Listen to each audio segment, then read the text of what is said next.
کی فکرشو میکرد یه روز قلبت برام سنگر بگیره؟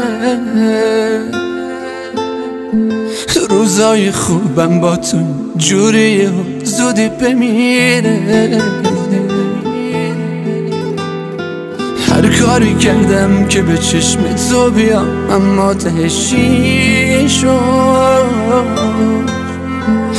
رو دست زدی به این دل وامون داخل هر کی شد.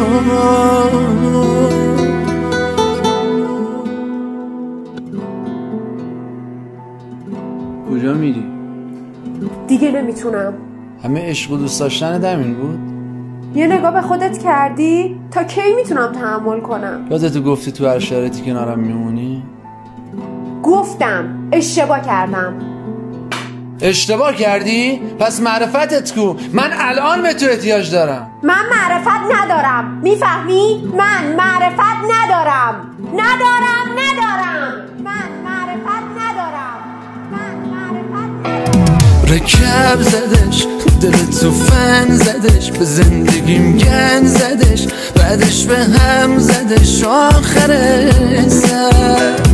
چی بگم برم به کی بگم، با شروعی بگم تو سر بالا شدی آخر سر. ببین محسن جان، من و تو با هم رفیقیم، از بچگی نون نمک همدیگر رو خوردیم، با هم بزرگ شدیم. من پرونده خانم تو به چند تا از پزشکای همکارم هم نشون دادم و همه متفق القول بر این عقیده هستیم که بیماری خانمت انقدر پیشرفت کرده که کمتر از 2 سال دیگه ایشون توانایی راه رفتن خودش رو از دست میده. حیف از دل سادم که پای عشق پوش تو هدر رفتش. کلی برات جون کندل لامصب، اما این نبود حقش. چی داری واسه گفتن آخه لعنتی تو خیلی رو داری یه داغ گنده روی قلب این دیوونه میذاری.